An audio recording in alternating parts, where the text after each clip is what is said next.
ഉദരത്തിൽ നിന്നും അഗ്നിനാളമായി ആത്മാവേ വരണേ.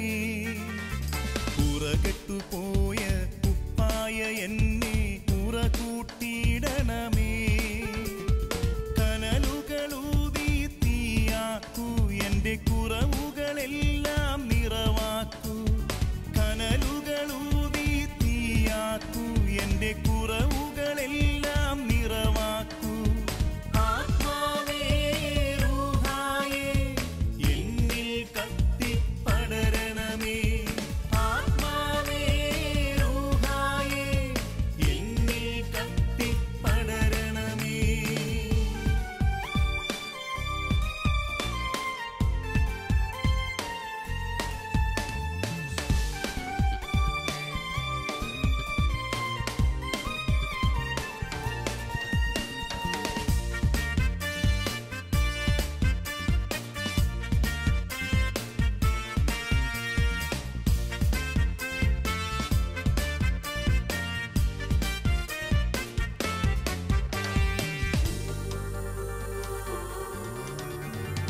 ആത്മാവെന്നെ നയിക്കും പോലെൻ ജീവിത പാതയിൽ തുടരാൻ. ആത്മാവെന്നെ നയിക്കും പോലെൻ ജീവിത പാതയിൽ തുടരാൻ. കാറ്റിലുയരും ഇല പോലെ ആത്മാവിൻ ശക്തിയിലുയരാൻ. കാറ്റിലുയരും ഇല പോലെ ആത്മാവിൻ ശക്തിയിലുയരാൻ. അഭിഷേകം നീ ചൊരിയണമേ, വരദാനങ്ങൾ നൽകണമേ. അഭിഷേകം നീ ചൊരിയണമേ, വരദാനങ്ങൾ നൽകണമേ. ആത്മാവേ റൂഹായേ എന്നിൽ കത്തിപ്പടരണമേ. ആത്മാവേ റൂഹായേ എന്നിൽ കത്തിപ്പടരണമേ.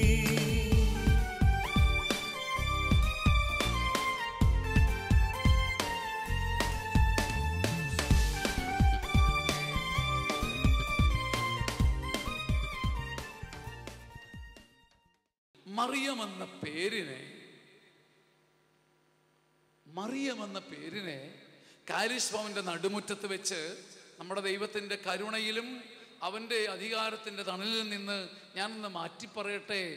മറിയം സമം മതി കൃപ. വലതുകരം ഉയർത്തി ഹല്ലേലൂയാ.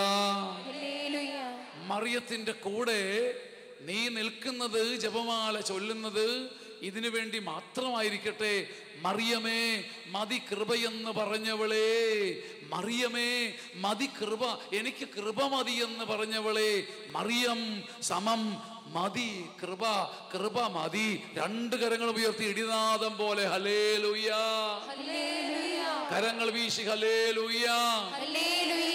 വാത്സല്യമുള്ളവരെ, പരിശുദ്ധ അമ്മയ്ക്ക് വേണ്ടി അഥവാ സഭയിൽ പരിശുദ്ധ അമ്മയുടെ മഹത്വത്തെ ലോകം ഇതുവരെ കണ്ടിട്ടില്ലാത്ത രീതിയിൽ ഉയർത്തുവാൻ ഒരു മരിയൻ സിനിമ 4 വർഷം കൊണ്ട് പൂർത്തിയാക്കണമെന്ന കൊതിയിലാണ് ഞാൻ.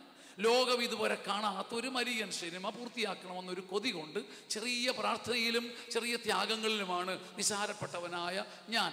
പ്രിയപ്പെട്ട സഹോദരങ്ങളെ, ഈ ശുശ്രൂഷയ്ക്ക് കാലെടുത്ത് വെച്ചപ്പോൾ തൊട്ട് എനിക്ക് മനസ്സിലായി, ജൂലൈ 3-നാണ് ഈ മഹാസംരംഭം പ്രഖ്യാപിച്ചത്. നിങ്ങൾ എന്നെ കേൾക്കുന്നുണ്ടെന്ന് ഞാൻ കരുതുന്നു. ഇതിനെക്കുറിച്ച് പറയാനില്ല, നമ്മൾ അനുഭവിക്കുന്ന ചില കാര്യങ്ങൾ പഠിക്കാൻ വേണ്ടി പറയാം.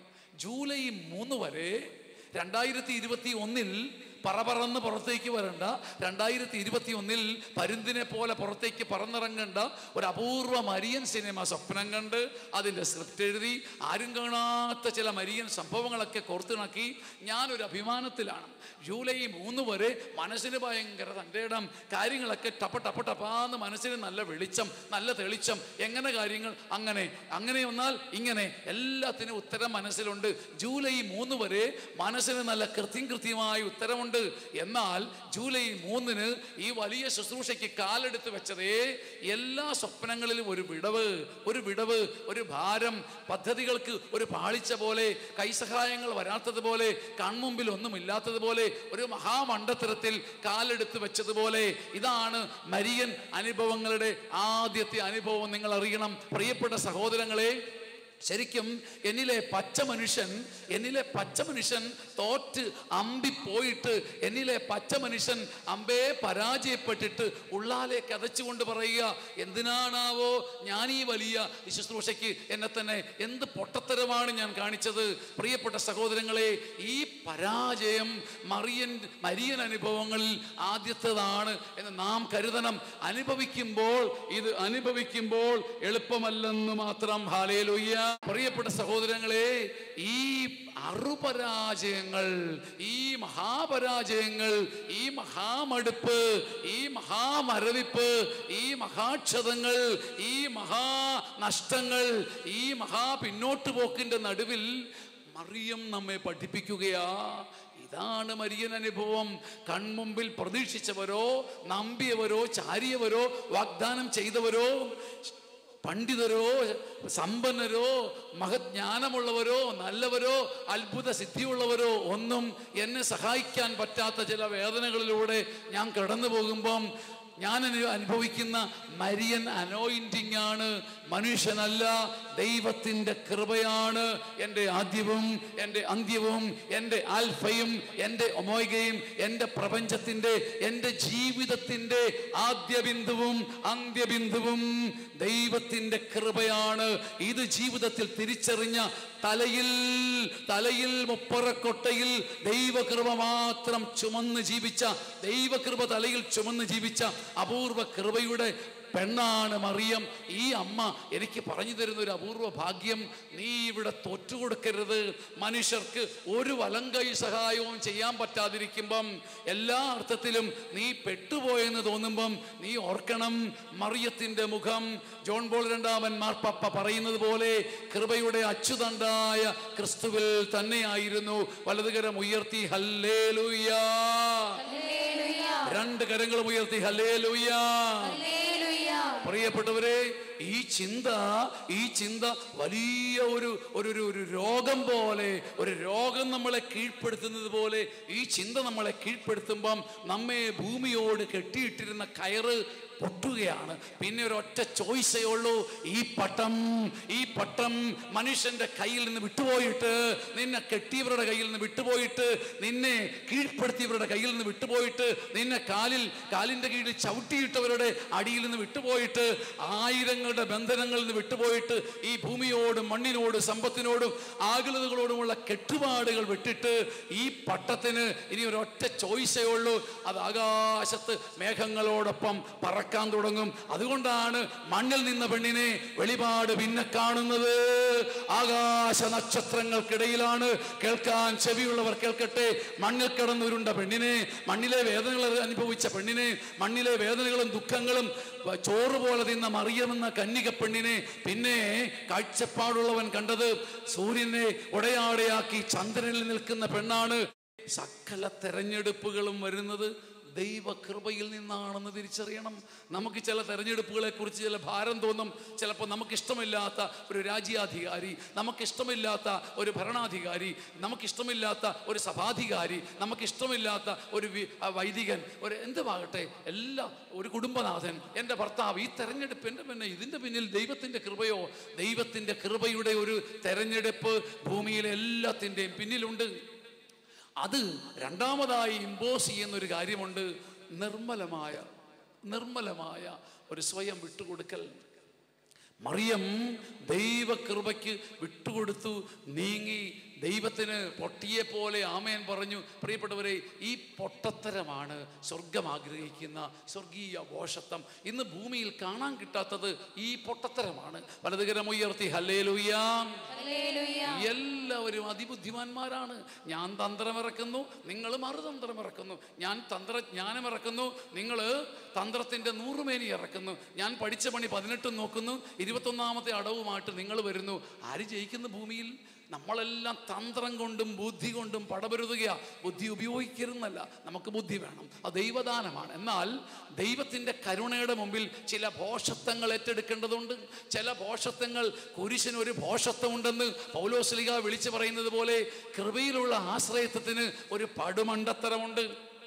ഒരു പടുമണ്ടത്തരമുണ്ട്. അതിനോട് സഹകരിക്കുമ്പം ദൈവം പറഞ്ഞു തരും എത്ര ഔൺസ് ബുദ്ധി ഈ കാര്യത്തിൽ ഉപയോഗിക്കണം. ഈ കഷായത്തിന്, ഈ ദൈവകൃപയുടെ കഷായത്തിന് ചേരുംപടി ചേർക്കേണ്ടത് എത്ര ഔൺസാണ് ബുദ്ധി.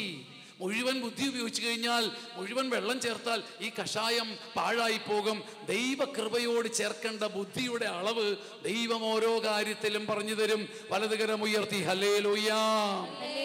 ചുരുക്കത്തിൽ ദൈവകൃപയുടെ ഔഷധക്കൂട്ടുകളിൽ ഏറിയ ഭാഗവും കൃപയാണ്. പ്രിയപ്പെട്ടവരെ, കരങ്ങൾ ഉയർത്തി ദൈവത്തെ മഹത്വപ്പെടുത്തി കൃപ കൊണ്ട് നിറയ്ക്കണമേ എന്ന് പറയാം. കരങ്ങൾ അടിച്ച് കൃപ കൊണ്ട് നിറയ്ക്കണമേ. കരങ്ങൾ അടിച്ച് ദൈവമേ എന്നെ കൃപ കൊണ്ട് നിറയ്ക്കണമേ, എന്നെ കൃപ കൊണ്ട് നിറയ്ക്കണമേ. വാത്സല്യമുള്ളവരെ, കൃപ മതി എന്ന് പറയാൻ, കൃപ മതി എന്ന് പറയാൻ അഥവാ വിശ്വസിക്കാൻ മാത്രം നിന്നു കൊടുക്കുന്ന ഒരു അഭിഷേകം.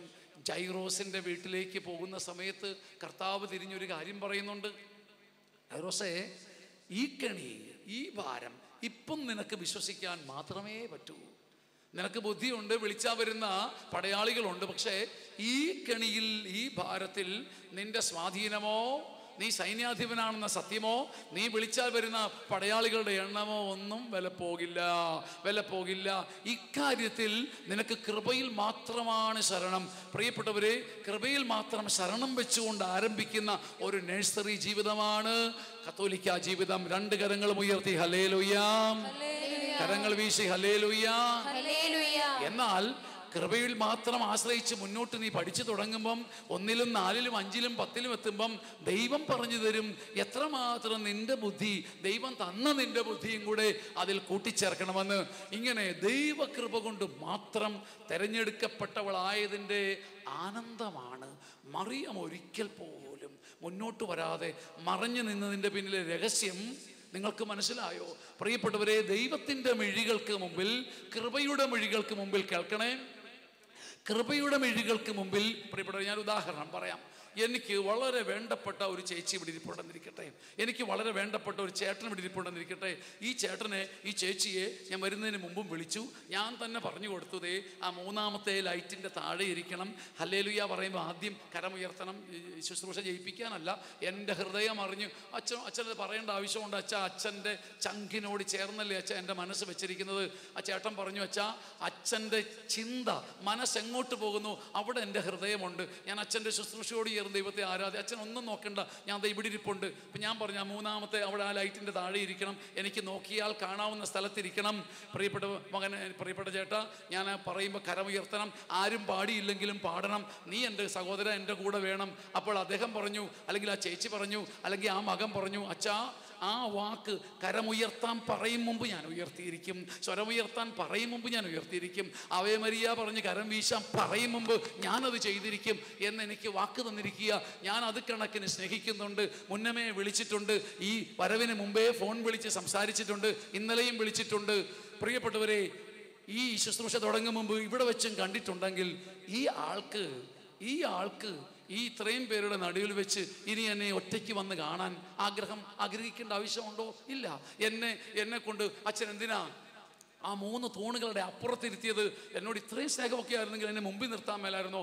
അത് ഈ പറയുന്ന കണക്ക് സ്നേഹമൊന്നുമില്ല എന്ന് ചിന്തിക്കേണ്ട ആവശ്യമുണ്ടോ? ഇല്ല. ആ ആൾക്കറിയാം, ആ ചേട്ടനറിയാം, ആ 3-ാമത്തെ തൂണിൻ്റെ മറയത്തിരിക്കുമ്പോഴും ഈ ഗ്രൂപ്പിൽ ഏറ്റവും അധികം ഞാൻ കാണുന്നതും ഞാൻ ഓർക്കുന്നതും ഞാൻ ശ്രദ്ധിക്കുന്നതും ആ വ്യക്തിയെ ആണെന്ന്. ആ വ്യക്തിക്ക് ഉറപ്പുള്ളത് കൊണ്ട് ആ വ്യക്തിക്ക് നാടകം കളിച്ച് മുന്നിൽ വരണ്ട. ഈ വ്യക്തിക്ക് എന്തെങ്കിലും ഗിമിക്സ് കാണിച്ച്, സ്പിരിച്വാലിറ്റിയുടെ, ആധ്യാത്മികതയുടെ ഏതെങ്കിലും കള്ളക്കളി കാണിച്ച് ആരുടെയും കൺമുമ്പിൽ വിജയിക്കേണ്ട. ഈ ആൾക്ക് ഒന്നാമനാകേണ്ട. ഇയാൾക്കറിയാം എൻ്റെ ശ്രദ്ധ, എൻ്റെ മനസ്സ് മുഴുവൻ ഈ 3-ാമത്തെ തൂണിൻ്റെ അപ്പുറേ അല്പം മറഞ്ഞിരിക്കുന്ന എൻ്റെ ചങ്കോട് ചേർന്ന വ്യക്തിയിലാണെന്ന് ആ വ്യക്തിക്കറിയാം. നിങ്ങൾക്കാർക്കും അറിയില്ലെങ്കിലും ആ ആൾക്ക് പുളിങ്കമ്പ് പിടിച്ചതുപോലെ ഒരു ഉറപ്പുണ്ട്. ഇവിടെ ഉള്ള 2500-3000 പേരിൽ ഏറ്റവും അധികം ഞാൻ ശ്രദ്ധിക്കുന്നത് ആ വ്യക്തിയാണെന്നും, എൻ്റെ കണ്ണിൻ്റെ മുമ്പിൽ മറ്റാരെക്കാട്ടിലും മുമ്പ് നിൽക്കുന്നത് അവനാണെന്നും അവളാണെന്നും ആ വ്യക്തിക്ക് അറിയാവുന്നത് കൊണ്ട് ആ വ്യക്തി പറ്റിയ ശാന്തതയിലായിരിക്കും. ഇയാൾക്ക് ഒറ്റ ചിന്തയുള്ളൂ, എങ്ങനെ എൻ്റെ കണ്ണിൻ്റെ മുമ്പിൽ അച്ഛൻ്റെ ശുശ്രൂഷ വിജയിപ്പിക്കാം. ഇത് മാത്രമാണ് ആ വ്യക്തിയുടെ ശ്രദ്ധ. ആ വ്യക്തിക്ക് മുമ്പിൽ വരാൻ ഒരു കൊതിയുമില്ല. അത്ര കണ്ട് ആത്മാവിൽ ദൈവകൃപ കൊണ്ട് നിറഞ്ഞു. രണ്ട് കരങ്ങളും ഉയർത്തി ഹല്ലേലൂയ. കരമൊന്ന് വീശി ഹല്ലേലൂയ. കരമൊന്ന് ഉയർത്തി വീശിക്കേ ഹല്ലേലൂയ, ഹല്ലേലൂയ, ഹല്ലേലൂയ, ഹല്ലേലൂയ. വാത്സല്യമുള്ളവരെ, ഇതാണ് മറിയത്തിൻ്റെ മറഞ്ഞിരിക്കുന്ന സ്നേഹത്തിൻ്റെ പിന്നിൽ. കൃപ മുഖത്തെപ്പോഴും അടിച്ചുകൊണ്ടിരിക്കുന്നു എന്ന കാരണത്താൽ എൻ്റെ ജീവിതത്തിൻ്റെ തെരഞ്ഞെടുപ്പ് മുഴുവൻ എൻ്റെ ദൈവമാണ്. കൃപ മാത്രം, കൃപ നിറഞ്ഞവളാണ്. വലതുകരമൊന്ന് ഉയർത്തിപ്പിടിക്കാം.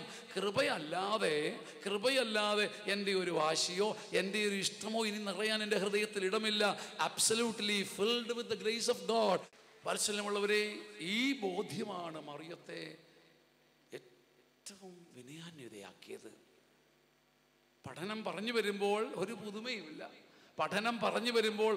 പുതുമയുമില്ല. ഈ ഉച്ചയ്ക്ക് ഒരു പുതുമയും നിങ്ങളോട് പറയാൻ എൻ്റെ കയ്യിലില്ല, ഒരു പുതുമയുമില്ല.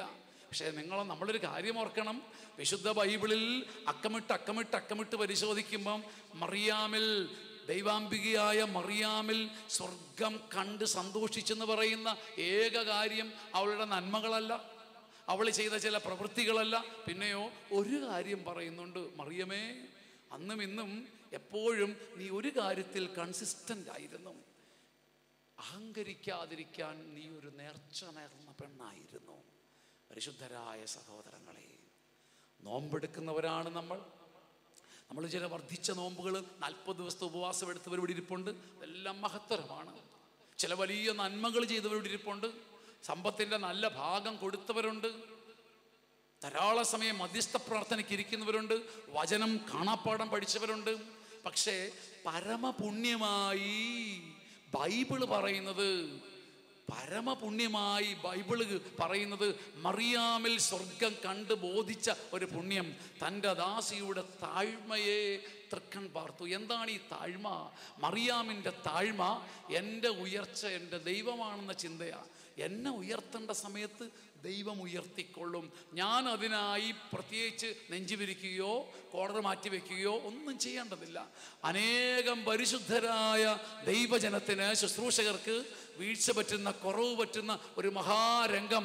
മറിയാം അവർക്കെല്ലാമാണ്, മറിയാം എനിക്കുമെല്ലാമാണ്. പക്ഷേ ദൈവസന്നിധിയിൽ തലകുനിച്ചിട്ട് ദൈവം എന്നെ ഉയർത്തും എന്ന് കരുതാനുള്ള ഉറപ്പ്, പ്രിയപ്പെട്ടവർ, ഇതൊരു അപൂർവ കൃപയാണ്. ഇത് നിങ്ങൾ ഇന്ന് ഈ ദിവസം ചോദിക്കണം.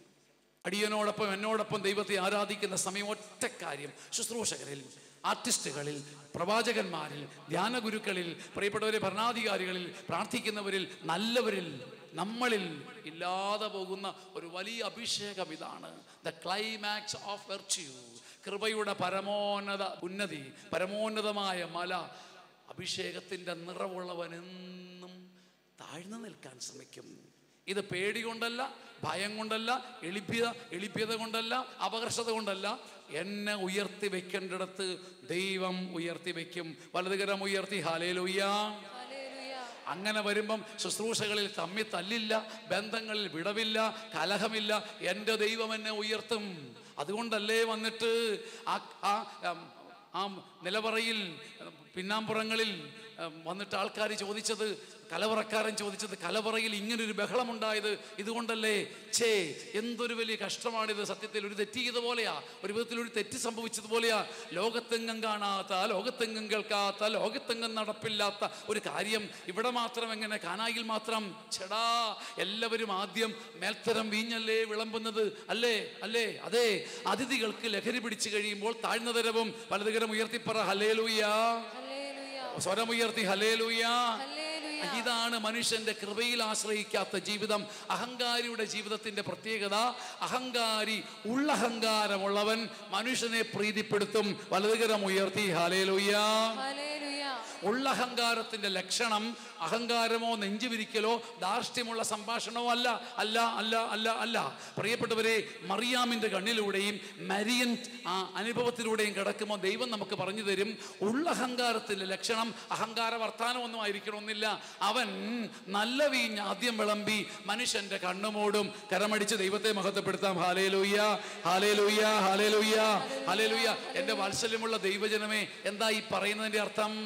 ആദ്യം നല്ല വീഞ്ഞ് കൊടുത്ത് മനുഷ്യനെ അങ്ങ് മയക്കും, നല്ല സ്വഭാവം കാണിക്കും, നല്ലൊരു ഇംപ്രഷൻ കൊടുക്കും, നല്ലൊരു ആതിഥ്യ മര്യാദ, മനസ്സിനകത്തെ പുണ്ണൊന്നും ആദ്യം കാണിക്കില്ല. അത് മറച്ചു പിടിക്കാൻ അഭിനേതാക്കളെ തോൽപ്പിക്കുന്ന ഒരു ചാതുര്യം നമ്മൾ നേടിയിട്ടുണ്ട്. മനുഷ്യന്റെ കണ്ണിൽ എങ്ങനെ പൊടിയിടാം എന്ന് ചിന്തിക്കുന്ന മനുഷ്യപ്രീതിക്ക് വേണ്ടിയുള്ള എല്ലാ യജ്ഞങ്ങളും ഉള്ളഹങ്കാരത്തിന്റെ ലക്ഷണമാണ്. എന്നാൽ ദൈവം എന്നാ ചെയ്യുന്നതെന്നറിയാവോ? ആദ്യമുള്ളതിനേക്കാൾ വീര്യവും ലഹരിയും നന്മയും പരിശുദ്ധിയും കൂട്ടിക്കൂട്ടി തരും. അങ്ങനെ കൂട്ടിക്കൂട്ടി തന്നില്ലായിരുന്നെങ്കിൽ നമ്മുടെ ജീവിതം എവിടെയാകുമായിരുന്നു? അതുകൊണ്ട് കലവറക്കാരൻ ചോദിച്ചു, നല്ല വീഞ്ഞ് ബാക്കിയിരിക്കുന്ന കലവറ എവിടെ? ലോകത്തെങ്ങും ഞാൻ കേട്ടിട്ടില്ല. എടുക്കും തോറും കൂടിക്കൂടി വരുന്ന ലഹരിയുള്ള ഈ അപൂർവ വീഞ്ഞിന്റെ മടിത്തട്ട് എവിടെ എന്ന് കലവറക്കാരൻ ചോദിക്കുമ്പോൾ ആ ചോദ്യം തട്ടിമുട്ടി നിൽക്കുന്നത് മറിയത്തിൽ കൂടെയാണ് എന്ന് നിങ്ങൾ മറക്കരുത്. അതുവരെ മറഞ്ഞിരുന്ന തൻ്റെ പൊതുജീവിതത്തിൽ, പരസ്യജീവിതത്തിൽ മറയപ്പെട്ടിരുന്ന മധുരവീഞ്ഞിനെ, മറിയം പറഞ്ഞാൽ സ്വർഗം കേൾക്കുമെന്ന അഭിഷേകത്തെ, മറിയം പറഞ്ഞാൽ പുത്രന് കേൾക്കാതിരിക്കാൻ പറ്റില്ല എന്ന് പറയുമ്പോൾ ഒരു മാന്ത്രികതയല്ല. മറിയം എന്ത് പറഞ്ഞാലും കേട്ടിട്ട് ഒരുതരം മന്ത്രജാലം നടക്കുമെന്നല്ല. മറിയത്തോടൊപ്പം ആരാധിക്കുന്നവന്റെ മേലെ, അഥവാ ഭൂമിയിൽ ആര് പറഞ്ഞാലും ആര് നിഷേധിച്ചാലും ഭൂമിയിലെ സകലരും മറിയത്തോടൊപ്പം ആരാധിക്കേണ്ടവരാണ്. സ്വർഗത്തിലും ഭൂമിയിലും മറിയത്തോടൊപ്പമാണ് ആരാധന. ആ മറിയമാണ് ഇതുവരെ ഇല്ലാത്ത ലഹരിയുടെ പുതിയ വീഞ്ഞ്, മറയ്ക്കപ്പെട്ട വീഞ്ഞ്. രണ്ട് കരങ്ങളും ഉയർത്തിപ്പിടിക്കാം. ആ വീഞ്ഞിനെ കാനായിൽ കർത്താവ് വെളിച്ചത്തോട്ട് കൊണ്ടുവന്നു. കരം കൂപ്പിപ്പിടിക്കാം. ആ വീഞ്ഞിനെ കർത്താവ് വെളിപ്പെടുത്തിയതുപോലെ എന്നെ ഉയർത്തേണ്ട സ്ഥലത്ത് ദൈവം ഉയർത്തും. അഗാധമായ ഒരു എളിമയുടെ പട്ടുസാരി എന്ന് ചോദിച്ചു വാങ്ങണം. അഗാധമായ ഒരു എളിമയുടെ ഒരു മുണ്ട്, ഉടുമുണ്ട്, ഒരു ഫാൻസ് എന്ന് ഞാൻ ചോദിക്കണം. അഗാധമായ ഒരു എളിമയുടെ ഒരു ലോവ ഞാൻ കർത്താവിനോട് ചോദിച്ചു വാങ്ങണം. രണ്ട് കരവും ഉയർത്തി ഹല്ലേലൂയ, കരം വീശി ഹല്ലേലൂയ. പരിശുദ്ധരായ ദൈവിക ജനമേ, രണ്ട് ചെറിയ കാര്യങ്ങളാണ് നമ്മൾ കേട്ടത്, അഥവാ രണ്ട് വലിയ കാര്യം. നമുക്കൊരൊറ്റ കാര്യമാണ് അറിയേണ്ടത്, ഒറ്റ കാര്യമാണ് നാം ബോധ്യപ്പെടേണ്ടത്. ദൈവകൃപയ്ക്ക് നിന്നിലൊരു പുതിയ മൈറ്റി പ്രവൃത്തി ചെയ്യാനുണ്ട്. ദൈവകൃപയുടെ മുമ്പിൽ നിന്ന് കൊടുക്കുക. രണ്ടാമത്തെ കാര്യം, ദൈവകൃപയുടെ ഈ തിരഞ്ഞെടുപ്പ് നിന്നെ അഗാധമായ ഒരു എളിമയുടെ ആളാക്കണം. ഇത് പുതുമയുള്ളൊരു പഠനമേ അല്ലെന്ന് എനിക്കറിയാം. പക്ഷേ എളിമ ശീലിക്കുന്നവരുടെ എണ്ണം വളരെ വളരെ ഭീകരമായി കുറഞ്ഞു വരികയാണ്.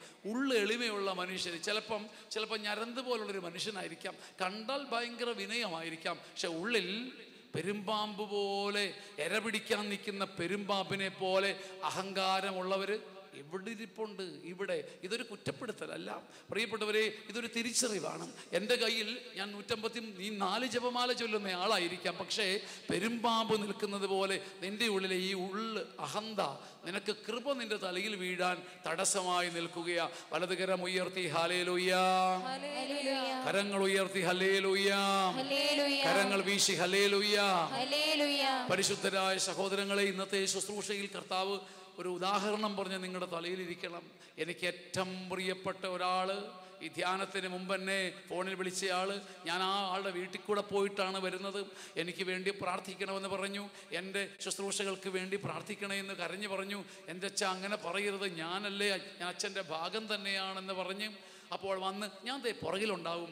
ഞാനും പറഞ്ഞ 4 തൂണിൻ്റെ അപ്പുറം ഇരുന്നാൽ മതി. പക്ഷേ ഈ 4 തൂണിൻ്റെ അപ്പുറം ഇരിക്കുന്ന ഒരാൾ നിങ്ങളെ സംബന്ധിച്ചിടത്തോളം, നിങ്ങളിൽ 400 പേരെക്കാളിലും പുറകിലാണെങ്കിലും എന്നെ സംബന്ധിച്ചിടത്തോളം ഈ 3000 പേരെക്കാളും എൻ്റെ കൺമുമ്പിൽ നിൽക്കുന്നത് മറഞ്ഞിരിക്കുന്ന ആ വ്യക്തിയാണ്. വലതുകരം ഉയർത്തി ഹല്ലേലൂയ. അങ്ങനെ കൃപയിൽ മറഞ്ഞിരിക്കാനും അഹന്തയിൽ താഴ്ന്നിരിക്കാനും ഒരിരിപ്പിടമാണ് നിങ്ങൾ ഇന്ന് ചോദിക്കേണ്ടത്. കൃപയിൽ മറഞ്ഞിരിക്കാനും എളിമയിൽ താഴ്ന്നിരിക്കാനും ഒരു പുതിയ ഇരിപ്പിടം ചോദിക്കണം.